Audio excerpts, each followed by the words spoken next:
அவர்களுக்கு பலனுள்ளவர்களாக வாழக்கூடியவர்கள். அல்லாஹு அக்பர்.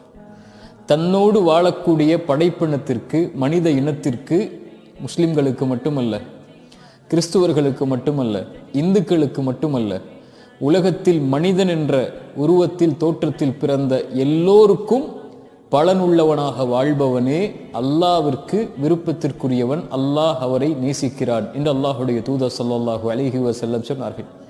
ரசூலுல்லாஹி ஸல்லல்லாஹு அலைஹி வஸல்லம் அவர்கள் ஒரு ஹதீஸில் சொன்னார்கள், அல்லாஹ் நாளை மறுமையில் ஒரு அடியானை பார்த்து கேட்பான், நான் நோயுற்றிருந்தேன், ஏன் என்னை நலம் விசாரிக்க வரவில்லை?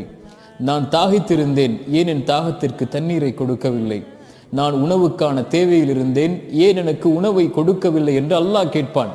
அந்த அடியான் கேட்பான், நீயா இறைவா, நீயா என்னிடத்திலே உணவை கேட்டாய்? நீயா என்னிடத்திலே தண்ணீரை கேட்டாய்? நீயா என்னிடத்திலே தேவைக்காக வந்தாய்? அப்போது அல்லாஹ் ரப்புல் ஆலமீன்